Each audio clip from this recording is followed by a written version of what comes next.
So I'm going to call our meeting to order. I'm going to present kind of big picture budget, and I'm also going to touch on Fund 5.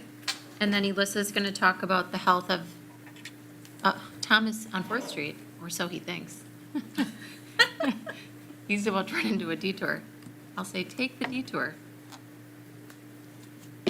Alyssa's going to talk a little bit about the TIDs and then our debt budgets. And then Steve Drager is our IT coordinator. He's on right now because he'll be out of the office next week when I talk about IT. So any questions that you might have, I'm going to go through the Fund 5 items. So any questions you might have about those, he's here to answer those in case you have them. And then you can always submit those questions to him and I as well, and we'll do our best to try to get them answered for you guys. So with that, I'm just going to jump right in. So just to kind of review the process, we talked to you guys a few months ago about how we should approach this particular budget, knowing that we had a pay plan to implement. Graciously, you guys gave us the permission, if we needed to go outside of expenditure restraint in order to make some of the staffing needs and pay needs and other needs that we have all happen. The budget that we're presenting to you stays in compliance with the expenditure restraint program, and I'll talk a little bit more about that in a minute. So the budget that you have has the department head requests. I met, I think, with every department head many times and talked about their budget submissions. There is in your binder a list of the changes that I made. They received that list as well, and so they have the awareness of what those are. So what this budget does is provide an increase in our expenses to about $582,500. For comparison, last year it was $408,000. That was about a 2.5% increase. This is about a 3.3% increase. That number is set by expenditure restraint, right? If you remember, and Alyssa wrote in the memo for you, when you're in the program, you want to hit the cap. So hitting the cap puts us at about 582.5, or an increase to our general fund of 3.3%. The budget was largely prepared prior to receiving our official notice from the state, but based on, the early calculations, and Alyssa always kind of conservatively estimates down because we have to be within like some ridiculous 100% or something of what the limit actually is. Our goal to stay under is 582,762, and I think I've given you a budget that's right around 582.5. Just for some comparison, the Consumer Price Index, which came up this morning at our leadership team meeting, was about 5.3% for August to August, and CPI is essentially, if a family or a household were to go out to market and buy general goods, how much more would they pay from last August or this August to last August? And that's at 5.3%. So we're looking at a budget that is still below that at 3.3%. Our budgeted fund balance is something we talked a lot about in the months leading up to this. This budget is balanced with using $204,000 of fund balance. Of the $204,000, $176,000 of that is for capital outlay and other one-time items. And that's important because when we go to our Moody's meeting, which is the rating service for us, or like your interest rate, they're going to ask us what we use that fund balance for. So as desirable as it may be to cut capital outlay and one-time items and reallocate those somewhere else, it's really in our best interest to keep somewhat of a balance with the amount of fund balance we're using, which is honestly fairly in line. It could have, you'll hear in a minute, it could have gone higher. The amount of fund balance that we're using, we want to keep pretty close to that 176, 150, somewhere in there, so that we can say to Moody's, yep, we're planning for 204,000, but 175 of that is on one-time items, not ongoing operational expenses. Our goal is to be, I think, at 25% fund balance, and with the budget that you have before you, we would be at 31.3. Last year's, or the current year we're in right now, was 29.5, so that is increasing. For Fund 5, so think about our big capital purchases. The total borrowing is $2.7 million. There's $3 million-ish in expenses, but we have some fund balance and different ways that we fund certain items. I will give kudos to my team. We really committed in the last couple of years to a 5-year capital plan. And then once we revisited that plan after you guys passed the last budget, we revisited that plan and then moved stuff around again for the things that didn't get funded. And that made this year's Fund 5 a lot easier because there was only a few items that had to be cut. We met as a group. We talked about, what would be in the column for this year. So that 2.7, we normally do 2.5 to 3 million for borrowing. So we're at 2.7. I'm, comfortable with that number. Elissa will talk about our debt in just a minute. So kind of the nuts and bolts here, I'm going to talk through, as I did, I hope last year, the goals that we budgeted around and what I funded that falls into those goals. So the first is about prioritizing innovative, efficient, and strategic services and operations that are responsive to our current state and cognizant of our future state. So one of the first, and these are in no particular order. One item that you'll see in here is we are really stepping up our compliance with our MS4 permit. So you've probably saw over the weekend, we're moving hopefully more permanently in a couple of years to a leaf bagging program. So this budget includes paying for bags next year to help ease people into that program. We're also looking to adjust our street sweeping to occur daily from April to November to meet our permit compliance. This budget funds the transportation utility fee study. Remember, we established a transportation utility and charge no fees. This budget would fund the study that would actually help inform what the fee would be. Again, it's not committing to a fee, it's just funding that study. And then it also funds the second half of our citywide stormwater flood modeling analysis. So we have a consultant doing the first half of that flooding analysis this year. This budget would fund the second half of that study. And then I think, just as it pertains to prioritizing efficient operations, when I first became mayor, our solid waste budget was in the tank. We spent a lot of time bringing that baby back to life. And I'm really happy to say that this year we're adding to the fund balance. We want to keep that in, we want a healthy fund balance, but that's also a fee-based program. So we want to make sure that we're always striking the right balance of the fee that we're charging and making sure that we have a healthy fund balance. So I'm very thankful that we're able to finally add back into that fund balance after a bit of a rocky start. And again, this isn't exhaustive, it's not everything, but I just want you guys to get an idea of some of the higher level items. So our second goal was prioritizing or modernizing our process in an effort to create greater access and transparency to our city operations. So one of the biggest ones for me is we're investing a nominal amount of money to have a packet creation software. The amount of staff time it takes to create a council packet is unbelievable. Because it's all done by hand, in some cases they're typing everything, but then the manual manipulation of papers and scanning and PDFing. And so I'm really excited that we'll be able to have, a streamlined process that will make our packet preparation and minutes even more transparent to the public and to our elected officials. It also invests, and this is a Fund 5 item, in AV and technical improvements in the council chambers. So you'll see that in Fund 5. It is funding a part-time building supervisor at the senior center for after-hours and weekend rentals.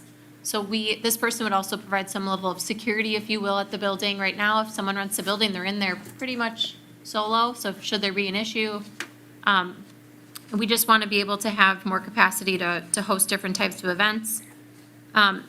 This is kind of small potatoes, but I think it's important that people realize we actually look at all aspects of our operations. We're eliminating cat licensing. It's a nominal amount of revenue and a lot of work. And based on just the amount of people I know that have cats, probably not very uniformly applied. So I realize it's small potatoes, but I do think it's important for people to realize, we really look at what we're doing. And if something seems ridiculous or inefficient or not worth the amount of staff time it takes, then we're going to propose cutting it out. So you'll see that revenue's gone for next year. We are improving and expanding our work order process and software, as well as our fleet management and fleet maintenance. So we're attempting to kind of standardize the systems for sending work orders between departments, and then the fleet management software that we're using between departments. The fire department will be, I approved or included in my budget, It's called RMS. It's a reporting software and data, kind of data compiling software for a lot of their EMS and fire reporting. It can be expanded to other departments as well, but knowing that we need to start telling our story, continue telling our story with factual-based, data-based information, this will be helpful for that. And then this is one of the questions, or one of the items, if you have questions for Steve. I did fund an NVR and some camera replacements. NVR, in my simple mind, is basically like the backup to all of our video cameras throughout the city. So when you think about where we have cameras, it's where everything is kind of stored, and then some camera replacements, and a couple of new cameras as well for areas that we've had some vandalism or just some general security concern. The third goal was supporting our efforts toward improving retention and attraction of city employees. In this budget, I maintained the EAP program. We've used that program. I know employees have used it. We've been using it for our all-staff trainings. They provide a really nice, included in our contract, a nice amount of training opportunities. We added a few strategic positions. So a 30-hour part-time assistant city attorney. At this point, Rose and I have talked about a couple of different avenues that this position could go down, and I think Rose and I, if it stays funded, will likely continue to, conversate around what that purpose is. But the long and short is there's too much work and not an HR director for just one person. So this is a 30-hour position. It funds the finance director, which was a position approved, the concept was approved by the finance committee. And it funds a part-time administrative assistant at 20 hours a week for the administration department. IT, HR, development, and I don't have anyone. I have a small amount of Rachel's time, but I think we've all come to realize that there's a lot of work in the clerk's office too. So that's just 20 hours, but that's the amount we could squeak out. This also includes a wage adjustment for our part-time media production assistants. Their wages haven't been altered in many years. Lisa went out to the market and were essentially they weren't included in the pay study because they're part-time and not on the pay table. So Lisa did a survey of her counterparts, and we budgeted essentially the middle point for what that range was. And then almost, I should maybe have led with this. So this budget does implement the pay study. I included a memo for you all, like we talked about at the last finance committee. I'm guessing that's in the folder section of your binder.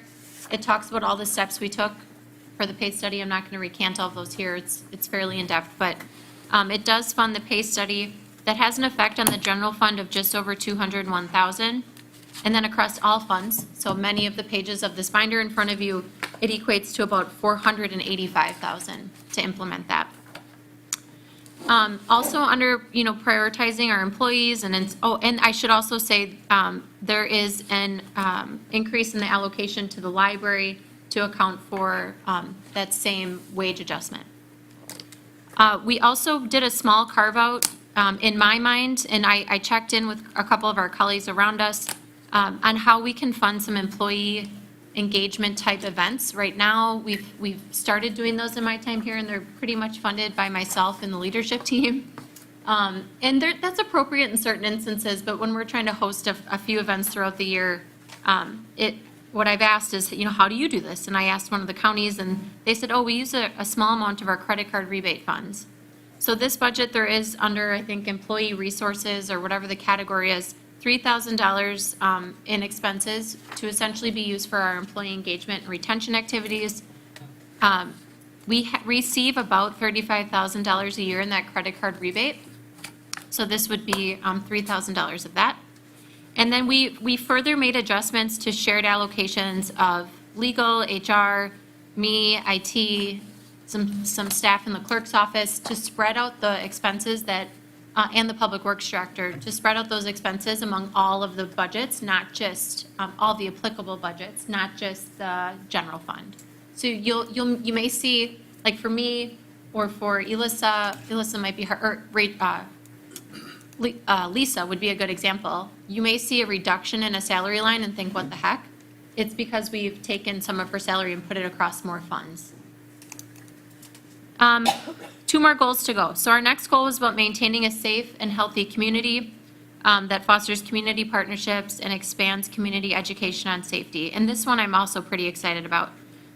This was an idea at the fire department, and I think it's a good one. This creates an internship program in the fire department. It's just for one person.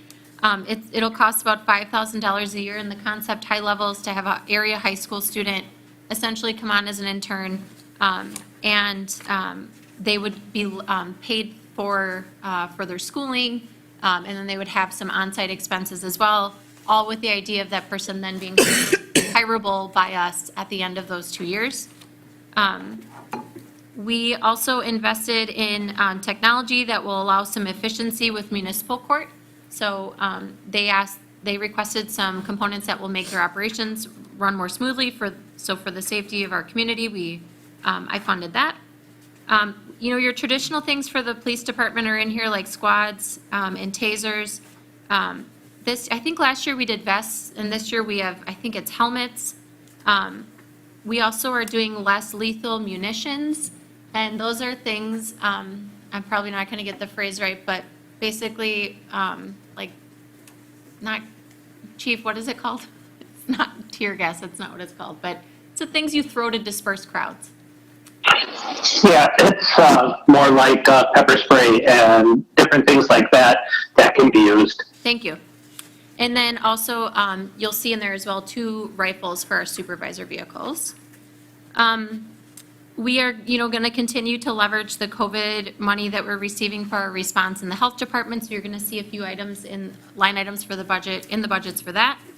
The ambulance power load system is a Fund 5 item. So this is a system that we only have right now in our first out ambulance. We'll be putting it with this approval on the second out ambulance. You put the cot on it and it auto lifts the cot. So for backs and shoulders and the health of our employees, this ambulance power load system is something that I funded. We also are funding an EMS monitor. This is like the defibrillator and the cardiac information center. I think this one's a decade old. We're also funding a fire department command vehicle. So this is the vehicle that the chief drives.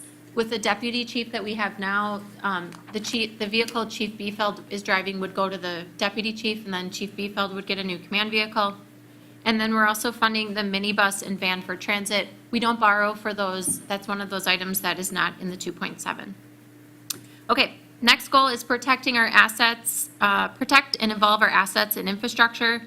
So we are budgeting for seawall inspection and design. So you'll see in Fund 5, there's, I think, $40,000 basically for us to identify the next area that's going to need help, and then paying for the design to have that maintenance or work designed, and then hypothetically the next year we would fund the rehabilitation of whatever that area is, and then that's the cycle we would continue.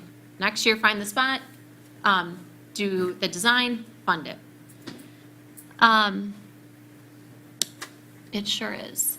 I'm just going to pause. Jacob said our cameras are froze. I'm just going to switch to this one for now since I'm the only one talking. Thanks for mentioning it, Jacob. So seawalls we talked about. We have some pretty necessary deck repairs at the Aquatic Center, and this is obviously an asset that's used by the community quite a bit. And I know that this has been asked for a couple of years. So this is a lot of the concrete spray decking, basically the entire perimeter of the pool. We are going to continue our investment in, so this is an IT item. They're called switches. I don't really know what they do, but if you need to know, Steve is here to answer those questions. I just know that ours are very full, and with the continued expansion of technology and the way that everything is on a phone or on the internet, we need to continue to invest in those. We're again investing in crack sealing the airport runway, so we're going to continue to chip away at that. Our annual street allocation, I think, is $1.19 million. This is for reconstruction and resurfacing. $150,000 for seal coating, and then $126,000 for sidewalk. And we didn't do any, my first year budgeting, we did sidewalk. Last year we did none. This would do, so that being sidewalk we own that needs to be updated. So, we may say, hey, Mr. Ritten, the sidewalk in front of your home is cracked and needs to be replaced. Well, everywhere that we own sidewalk, we have to do that ourselves. So that funds that effort, and it also funds $76,000 of this allocation also funds putting in sidewalk on East Main Street by Oak Hill Cemetery, Good Shepherd, Riverside Middle School. That street is on our list for resurfacing, I think.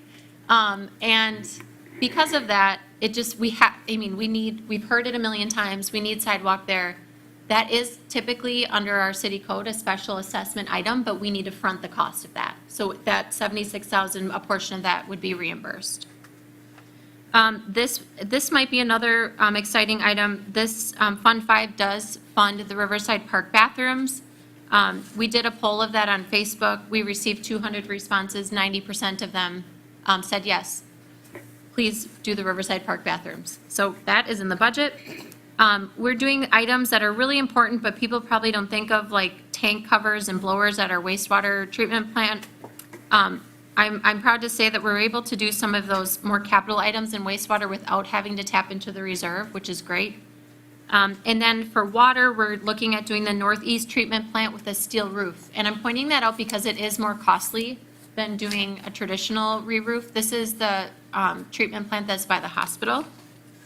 We're also doing well rehabs and then continuing hydrant painting, which I think has been a great investment this year. I can actually see where the hydrants are now.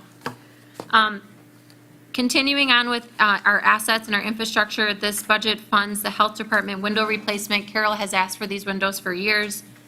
She has a very old building, and I think the windows were retrofitted for window unit air conditioners because it didn't have it in that building, in the Brandt building. It also invests in overhead doors for the street department. I know they've been begging for those. We needed to put in these overhead garage doors instead of doing a ton of maintenance. We've been doing a ton of maintenance on them so far. It also invests in a 1-ton vehicle for parks, and then a renovation to our park shop. And this is the building that's out by Quick Trip by the high school off of Hiawatha. If you have any concern about spending $20,000, which I think is modest for the improvements needed there, just contact us and we'll get you in the building. It's very surprising, the condition that it's in. So this would fund some renovations. So those are, that's high level, kind of the work that fits into our categories that stuck out to me. I'm going to just share a few items to consider, and then I will answer any questions that you have. Omitted from the Fund 5 budget was the allocation to purchase land for the fire station. That's not because I don't wholeheartedly support a new fire station, I do, but we don't know what that dollar value is yet. And since we don't know what it is, we're not going to budget for it. We could do a short-term borrowing during the year if we needed to, but because our fund balance is also at potentially going to be at 31%, we could just use fund balance money to also just buy it outright. Our union negotiations with both unions are complete. Chief Kaminsky and I, well, pending your approval, of course, for the police union contract for Finance Committee, Chief Kaminsky and I firmed up the contract with the police department.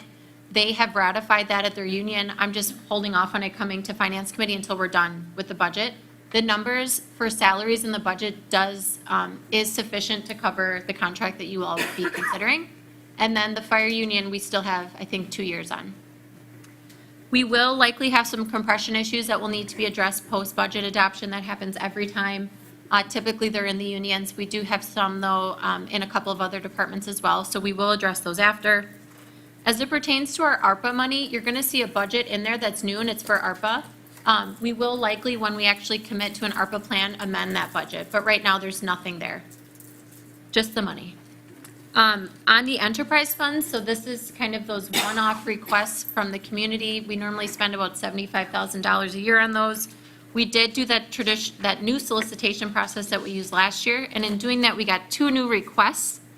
So we had our usual people request their funds, and then 2 new entities requested funds as well. We did a poll on those, and kind of interestingly, the 2 new requests received the most support on the poll that we provided. So you should have all gotten that.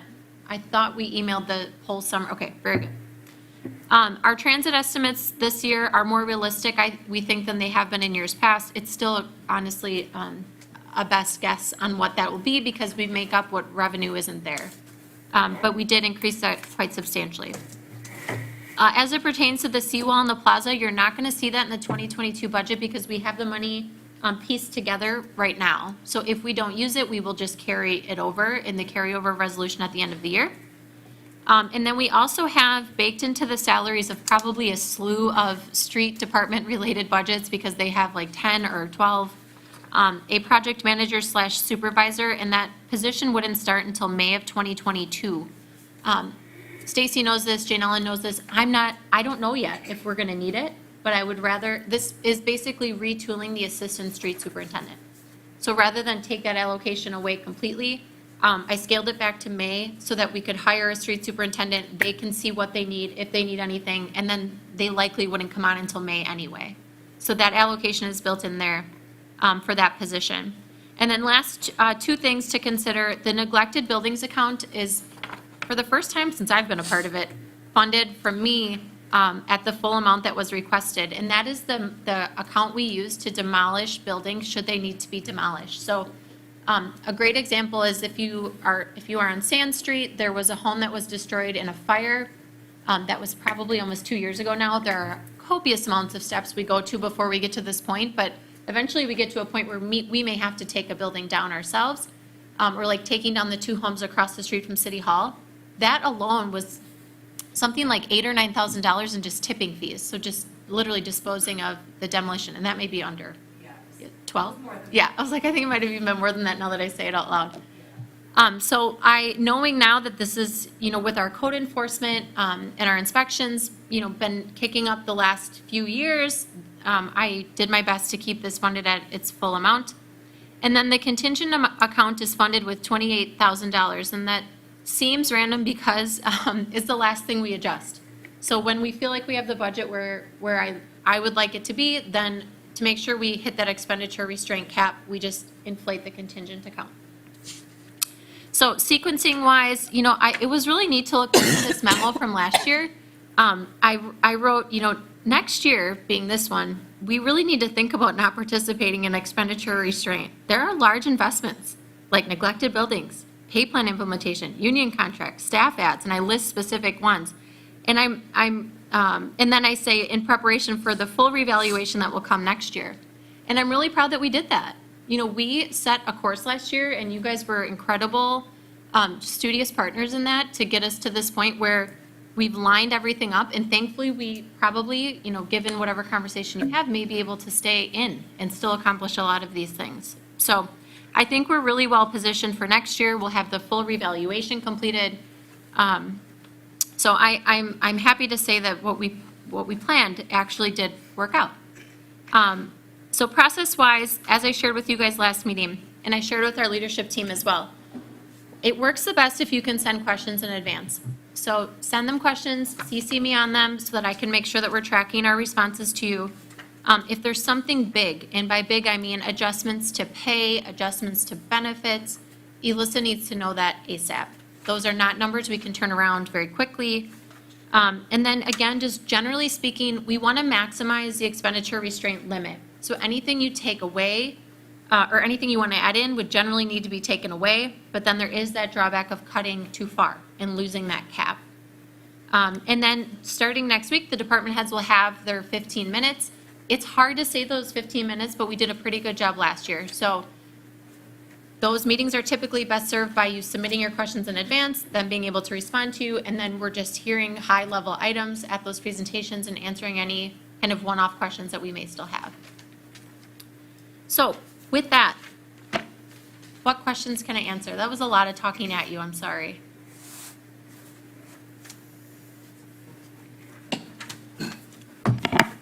You mentioned we budgeted for the new bathrooms at Riverside Park. Does that include everything from planning, design, and construction, or is that going to be maybe construction a year later, or what was it? No, I think it's everything.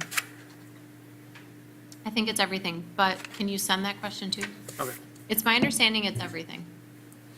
Because that number went from $500,000 to 625 when it was just an estimate for construction. Okay. Just the concern is timing of like Riverfest and I know. August and stuff, so. I have the same concern, and I don't want to say that there isn't an answer for that better than this one, because there very well might be, but we might just have to do porta potties for a year. Because that project is going to take a long time. Right. So I think we're better off just level setting from the beginning that they're not going to be usable for Riverfest. And then if something else changes, then awesome. But I think generally we're going to just have to plan for, or maybe those trailer bathrooms, I'm not sure. There are other options than just porta potties. There's like bathrooms in a trailer. Sure. Help me understand with Riverfest, do we subsidize the, I know it's not a city event, Well, but we use a lot of our resources. yeah, Or so, we- and there's a budget in here for Riverfest. So, admittedly, this is one that, I started talking with the organizers of Riverfest well before the pandemic. So probably at the end of Riverfest of 2019, I said, hey, we probably need to clean up our city code about Riverfest and kind of establish a benchmark. And they were very agreeable to that. And then the pandemic happened and Riverfest didn't happen. So, the short answer to your question is, it technically is a city event. And there are portions of their operations that are done by city employees. And there's a portion even of that that is reimbursed to us and a portion that isn't. So for example, like overtime for our park staff to like pick up garbage on the weekends or at night, they typically reimburse us for. Some of the PD time, I think they reimburse us for. Elissa's time doing all the accounting, not reimbursed for. Right. Our time prepping for 3 weeks before, not reimbursed for. So it's not a net positive endeavor? Net neutral? I mean, if you look at their budget, they typically barely finish in the black, if at all. For us, no. But you can't put a value on. I'm just kidding. I'm not. No, and you picked up on something that I agree, and I think my team agrees, and I think Riverfest organizers agree. It's time to probably pick it back up and reestablish a benchmark. There needs to be a way to make it more in the black, Yeah, with all these great minds we have in this community. I hear you on that. Yeah. I digress. Other questions or comments? Mr. Pash? How are we feeling about our investment in infrastructure next year? Like, are we taking a pretty conservative approach, or are we feeling? No, I think that we're creating a plan that is similar in size and manageable. You know, a series of work that we think we can get done. That series of work just changed about a week and a half ago when the state gave us an answer to something.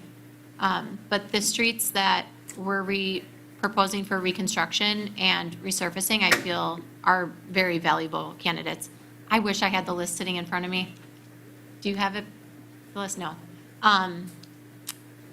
I will make sure you have the list. Actually, the list should be in the binders, but I don't want to waste time looking for it. Quick read, yeah, I'll find it. But I think, so roads, you're going to see some work in there for bridges, for Katy Street Bridge.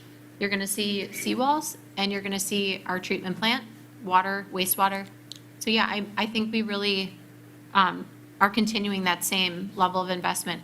I would say balancing it in a way that we were really traditionally heavy in reconstruction, and you know that's jazzy and exciting, but we really have an opportunity for resurfacing to maintain some of our streets longer. So we're evening out that balance a little bit more. Andrew, do you have the list of streets that we're doing? You want me to go get it? Sure. All right. Yeah, 5 minutes. I just noticed in that public, Thanks for strolling in. as we know, the survey about the bathrooms, there was a lot of narrative about, and obviously we can't do everything overnight. Yeah. It's a continued effort, but. And I'm always happy to see or hear or read a summary of those comments because, it actually does help us identify areas that people really coalesce around. And we have a rating system and a priority list.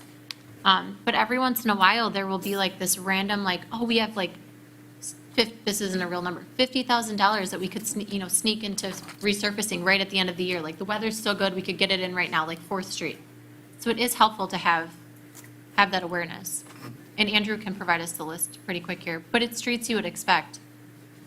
And water mains are always going to break unexpectedly. It's just part of the world. In Pete's budgets, you'll see our, so we create the scope of work for our annual street program, and then there's alternates in that scope of work. Pete's budget will cover all of those alternates. We will very likely not do them all. But he budgeted for all of them. So that's his top number. His would end up going down. Yep. You mentioned ARPA money, so we have that money in the bank, right? But we're not going to allocate it yet because we don't really know the rules. We have the first tranche of money here. When we spoke last, I said we'd probably come back to you guys in November after the budget. I showed you that 3-tiered list. We had some high-level ideas of where to spend the money. That list has grown, like that low-hanging fruit bucket has grown with a couple of fire department expenses. So come November, we'll bring that back to you all. I think we just received, within the last month or so, information on how to calculate the portion we can refund ourselves. And that's not surprisingly so, an incredibly invasive and convoluted calculation. So I will likely propose spending a portion of our money on having like Baker Tilly or someone do that calculation for us. So that you'll know that in November. And so nothing is more allocated than what you've last heard. And then once we select how we spend that money, we'll make that formal action, and then we'll also amend that budget with those items. Proposed for the 2022 annual street program for resurfacing streets include Air Park Drive from right around Barris Brothers, where we stopped this year, to South 12th Street, East Main Street from Oak Hill Court to State Trunk Highway 16, Dayton Street from Clement Street to West Street, Werner Street from Keyword Street to Hill Street, Keyword Street from Highland Avenue to Werner Street, Highland Avenue from Pleasant Street to Hill Street, and Pawnee Street from Waldron Street to the end of the road. Thank you. Yeah. Other questions, comments? Or from you two back there? You guys can come to your spots. No? Okay, so, oh my gosh, Alyssa, you have to present stuff still. Go ahead. We have 5 minutes. I totally forgot. Thank goodness I was like, Alyssa, your part should take 5 minutes. Start with the debt. That should be fairly quick. The budget that we're proposing, debt is Fund 4. And what is being proposed is to have the tax levy that goes directly to pay our annual debt payments stay exactly the same as we requested for the 2021 budget, which is what affects our tax levy for the bills we're going to send in December to taxpayers. So that's a little shy. What I requested was 4.7 million levied for debt payments. It's a little shy of what we actually need to pay the debt payments. But we have a little bit of fund balance in that fund, so when that happens, it's usually a result of when we're going through the financing process, the premium and interest we earn during the financing process exceeding the fees that it costs us to do the process. So whenever we have that little bump in revenue, we use it to keep the debt portion of the tax levy down. And Baird is our debt advisor, and they do a wonderful job at structuring our payments so that our debt levy can stay relatively consistent. At the end of last year, municipalities are required to keep their general obligation debt at less than 5% of the equalized value of all the property in the municipality. We were at 45% of our debt limit at the end of 2020. I'm estimating that by the end of 2021, we'll be hovering somewhere around 41% of our debt limit. At year end, I think we'll be at about 34,865,000 with general obligation debt. Not all of that is paid out of Fund 4. 3 of the TIDs, TID 4, 5, and 6, owe debt And that's general obligation debt, that's part of your debt limit, but it is paid from other sources, paid with TID revenue. We have some stormwater debt that's paid with stormwater revenue, and that's considered general obligation debt as well. So the entire 5.4 million in geo debt that we plan to repay next year is not all coming out of Fund 4. And the borrowing, we did increase with that sidewalk. Oh, So past it's- 2.7. It's 2.775. Yep. Is what is being proposed to borrow. So we would be paying 5.4 million off next year, borrowing 2.775. So I estimate that at year end 22, we'll be just over 32 million in debt, about 32.2. So it would be going down from year end 21 to year end 21 to year Does end anyone 22. else hear her say that and think like, yes? Because I do. And that's why you know that you're in the right line of work. And it's good to have some It's years exciting. that we're cutting away at it, because we'll have, the plan is to have another large borrowing a few years down the road. for With the fire station. A little context there, a couple, I want to say 6 years ago, it was like $44 million or something like that. Yeah, Right. I don't know off the top of my head, but we were. I know I was just at a a few years 42. ago, we were in like the 60s, in the 60% range for our debt limit, and now we're down in the 40s, so definitely have made progress. And I imagine we anticipate that debt to worth decreasing even more after the assessment. Not necessarily.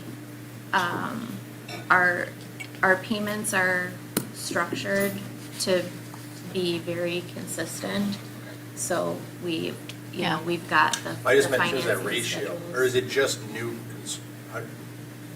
how does that ratio, how do you calculate that ratio? Equalized value. Oh, you're talking about the percentage? Yeah, the debt to worth. Yeah, it's, well, not necessarily, because our equalized value won't go up. It'll bring our assessments up closer to where our Equalized equalized value. is. Okay. Equalized is a number, market value kind of number that the state sets, and it should bring our assessed values closer to what the state says our equalized Okay, so value that's more of a is. static number. And then, did you want me to do the TIFs next Yeah, we're week? gonna, that's up to you. Are you okay with that? Yeah. Are you guys okay with that? So that we stay on course here? We have a lot, the crowd's growing for redistricting. Okay. Do you want me to just move on? Just adjourn. Okay. All right. Could I have a motion to adjourn Finance Committee? I move to adjourn. Is that you first? Wagner, Britton? All those in favor, please say aye. Aye. Anybody opposed?